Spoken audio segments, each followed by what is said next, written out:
Hi, my name is Puneet Tandon and I'm from Young Urban Project. And today I'm going to be discussing a topic which a lot of you have been wondering about, and that's how to decode Instagram's algorithm. Now, what does the Instagram algorithm do? Well, it does a lot of things. In this particular video, we are going to be talking about how does the Instagram algorithm decide the ranking of different posts on a user's feed. Which post comes on top, which comes below that, and how does the ranking go through the scroll. Now, you guys already know that Instagram isn't very transparent and open about how the algorithm works, and that's with every tech giant. One of the reasons they don't reveal everything is because then people will find ways to game them. Not like people are not already finding ways to game it. But in 2018, Instagram was generous enough to talk a little bit about how the algorithm works and how does it prioritize the feed of a user. In this particular opening up session, Instagram talked about 3 factors that they consider while creating a user's feed. So what are those 3 factors? Let's find out. Factor number 1. The relationship of the user with the account.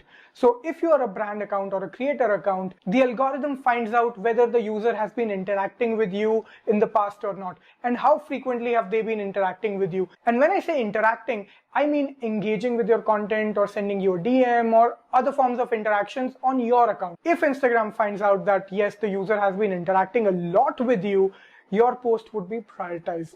It's one of the factors which would let your post to be prioritized. And that is one of the biggest reasons why most Instagram accounts and creators keep asking their audience to like the post and comment on it.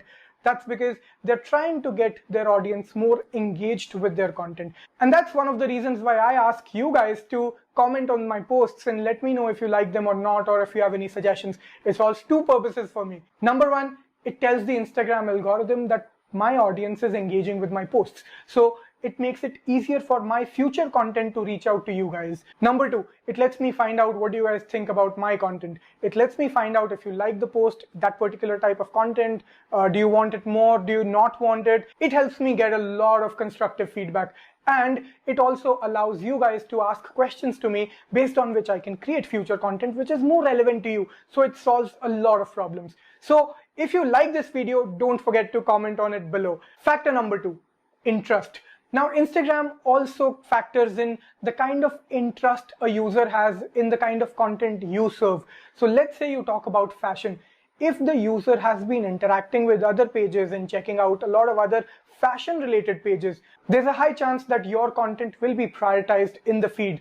One of the reasons Instagram does is it wants to keep a feed of a user very relevant to what they like and what they don't like. So if a user has shown an interest over time into fashion, it makes complete sense to show them fashion related posts. And that's where your post will get prioritized. Factor number 3, recency, which means how much time before the post was published. Now, with the whole newsfeed algorithm and the Facebook algorithm, we know that recency or how fresh the post has been published, it doesn't really matter because older posts can also come on top. But recency is still a factor. The older your post gets, the less chances it will appear on a user's newsfeed.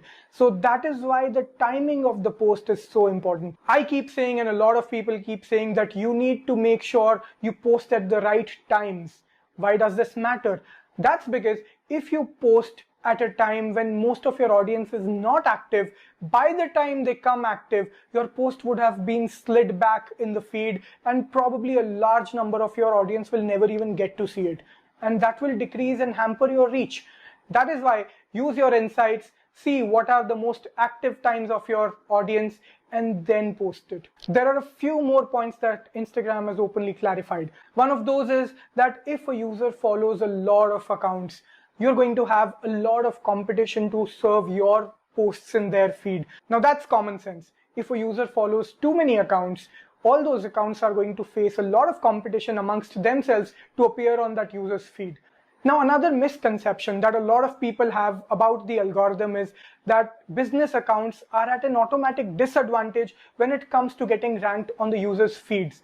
Now, that's completely untrue. Instagram has come clean about the fact that business accounts are in fact not at a disadvantage. They stand an equal chance when it comes to competing with the personal accounts. So there's no disadvantage there. Now, if I had to take one key takeaway from this video, that would be you do not have to create content for the algorithm.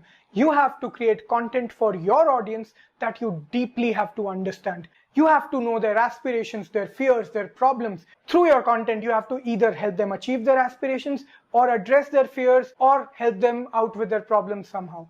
If you do that, you will build a super strong, loyal community that will stand by you throughout. So I hope you like this video and find it valuable, and I also hope that you'll be able to make some tweaks to your Instagram strategy and grow like a rocket. If you really like this video, you got to let me know in the comments. My name is Puneet Tandon. This is Young Urban Project. I will see you in the next video very soon. See you.